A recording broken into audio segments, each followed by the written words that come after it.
They had everything. A perfect home, perfect food, perfect love, perfect friendship with God himself. So how did it all fall apart? It started with just one question from a snake. Before we talk about what went wrong, let us remember just how perfect everything was. Adam and Eve lived in absolute paradise. They walked freely through the most beautiful garden ever created. They ate the most delicious fruit. They laughed together. They cared for the animals. And every evening, God himself walked through the garden and talked with them personally.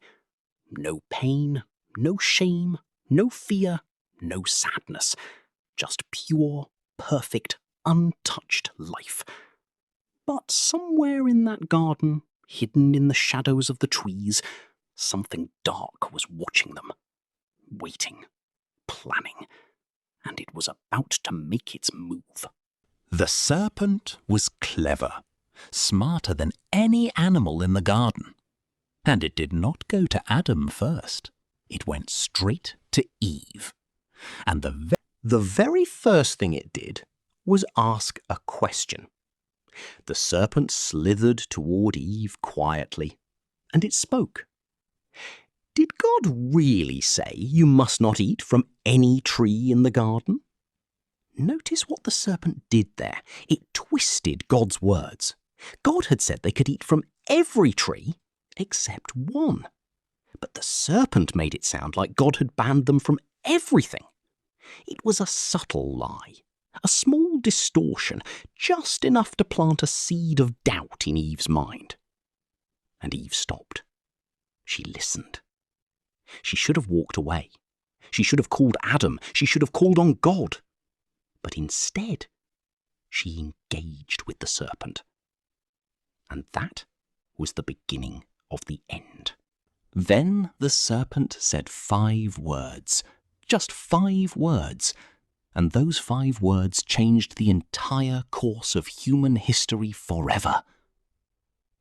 Eve told the serpent what God had said, that they could eat from every tree, but not the tree in the middle of the garden. If they touched it, if they ate from it, they would die. And the serpent looked at Eve and said, "You will not surely die." There it was, a direct contradiction of the words of God, a bold, shameless lie delivered with total confidence. And then the serpent went further.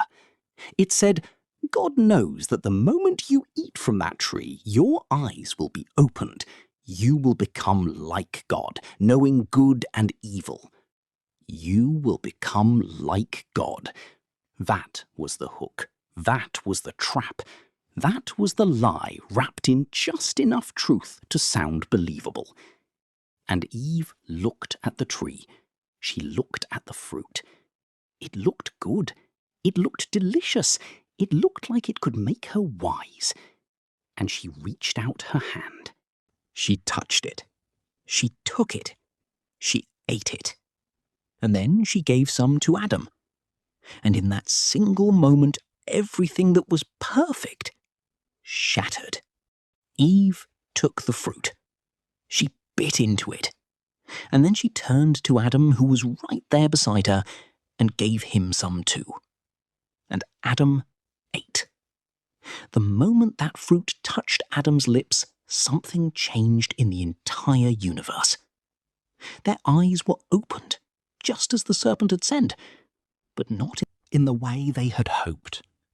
Not in a glorious, wonderful way. They looked at themselves and felt something they had never felt before in their entire lives.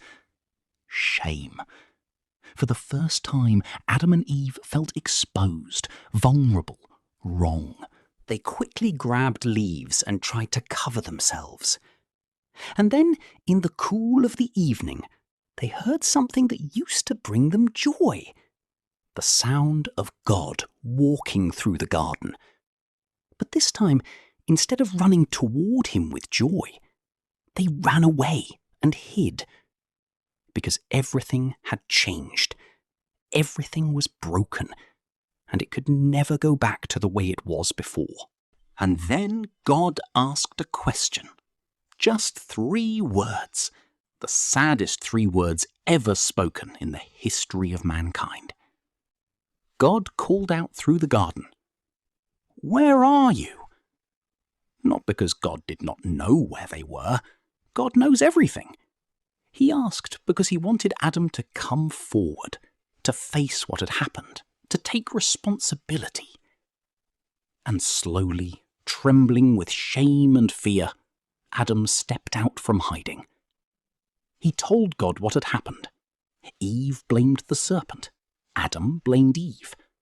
But no excuse could undo what had been done. And God, with a heart full of love but a commitment to truth and justice, spoke the consequences. The serpent was cursed above all creatures. From that day forward, it would crawl on its belly in the dust.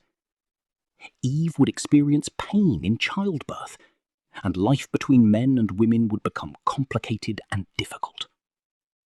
Adam would now have to work hard for his food. The ground that had freely given fruit would now resist him. He would toil and sweat every day of his life. And one day, both of them would return to the dust from which they came. The paradise was over. And God, with tears that we can only imagine, made clothes for them from animal skin. The very first sacrifice. The very first covering for sin. And then he sent them out of the garden forever.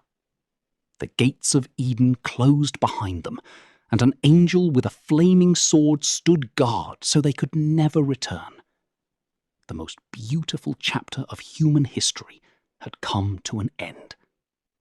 But God, even in this devastating moment, had already planned a way to bring them back to him. That plan would take thousands of years to unfold, and it would cost God everything. Find out more as our series continues, only on Bible Stories Alive. Do not forget to subscribe, hit the notification bell, like this video, and share it with someone today. God bless you, and we will see you in the next episode.